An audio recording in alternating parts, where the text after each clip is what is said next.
Can you pay my bills? Can you pay my telephone bills? Can you pay my automobiles?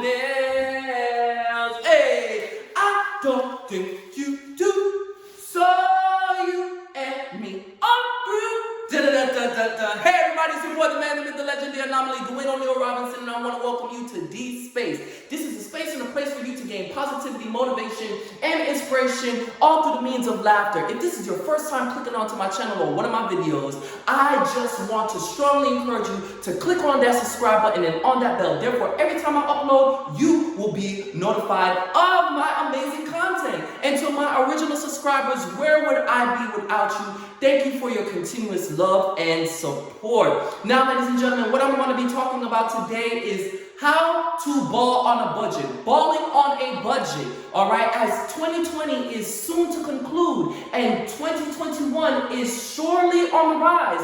We need to learn and put a plan in place for a budget. If we haven't learned anything from this year in 2020, is how to secure our bag, how to bounce back from a financial deficit, how to be more physically responsible, not only how to live at our means, but to hell, live below our means. Okay, let me put these bills down.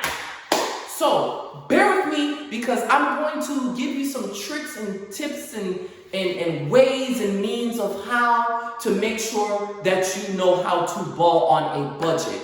All right?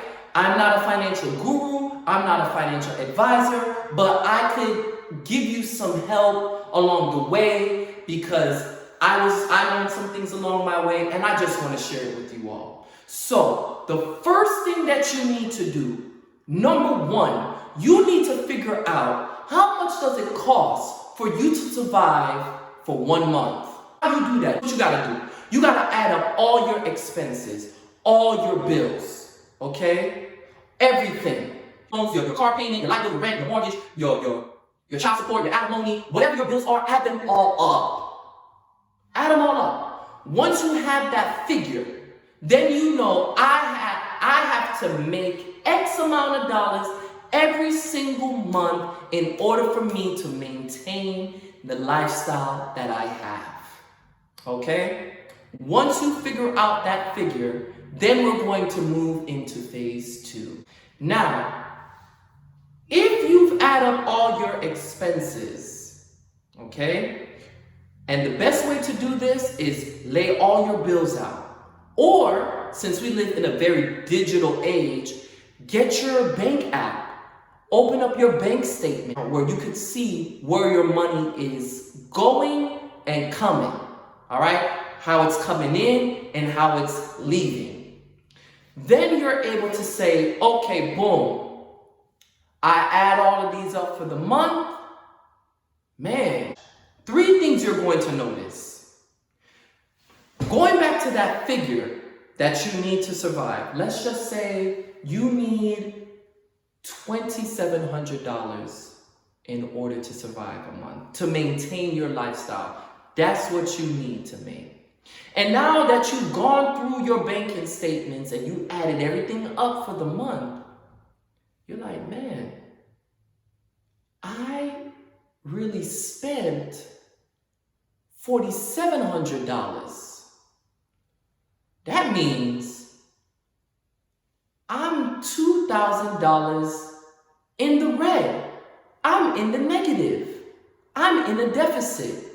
I only make $2,700 a month, but I'm spending $4,700. That's double the amount of money that I'm making. Whoa, D. This is crazy. I didn't realize that. All right, cool. You didn't realize that. That's one way. Another option is, well, gone through my bank statements, I make $2,700, I spend $2,700, I'm good. All right, I'm in the black. Okay, I'm breaking even. I'm not in the negative. All right, cool. Or the third way, you know, I make $2,700 a month, but I realize with all my expenses, I'm in the green. I have a surplus. My bills are only $2,300. Okay, that's cool. So I'm at a surplus. I have $400 that I haven't spent. But my question is, where did that $400 go? Did you save it? Did you invest it? Okay. Now going to the other scenario, the person that's breaking even. Is there any way that you could cut your costs to make a surplus? Because let's say you're not saving. Can you save? And for the individual that's in a deficit, that's in the red, basically you have to reevaluate your whole lifestyle because your debt to income ratio outweighs your income. All right, so debt to income ratio is basically what your debt is, the amount of your debt versus the amount of your income. If your debt to income ratio is high, that means you have more debt than income. That means that you got more bills to pay than money that you make. If your debt to income ratio is low, that means that you make more money and have less bills. In layman terms, that means that you are living below your means. In other terms, if it's the opposite, if your debt to income ratio is high, that means that you are living way beyond your means.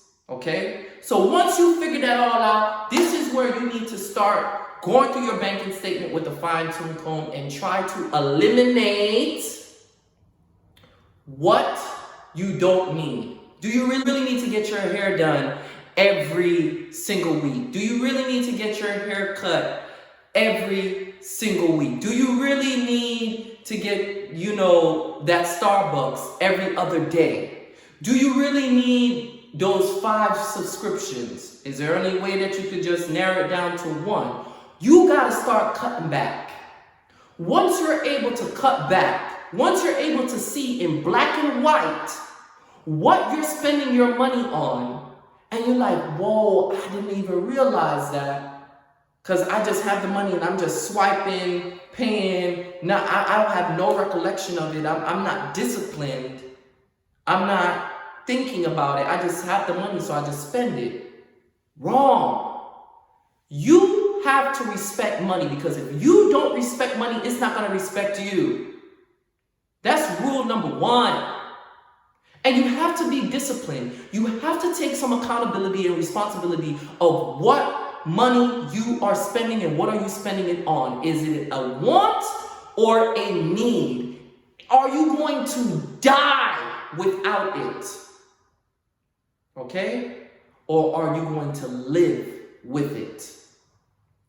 You have the power of choice here. Sidebar, before I continue to my third tip.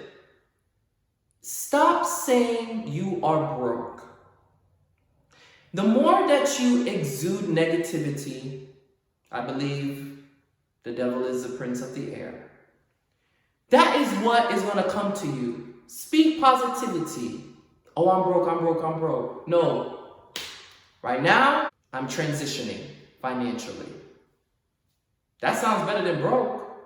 And my second thing, you are not broke if you pay all your bills, okay? Literally, you pay all your bills and you don't owe anybody nothing. That's not broke. If you're able to pay all your bills and you only have $5 left to your name, you're not broke. You're not. Yes, you only have $5 left to your name, but at the end of the day, you're not in a deficit. You were able to pay all of your bills. Broke is when you can't pay all your bills. Okay, completely. You can't pay it off in full. You can't pay it on time. You got to rob Peter to pay Paul, borrow from Matthew to give to Mark. You're in this rigmarole of deficit. Okay, that is broke. When you cannot pay your bills, when you cannot maintain your lifestyle, that, ladies and gentlemen, is broke. Do not call that upon yourself if you don't want that upon yourself. Okay? Thank you everyone for watching part 1 of Balling on a Budget. Make sure you click on part 2 of Balling on a Budget.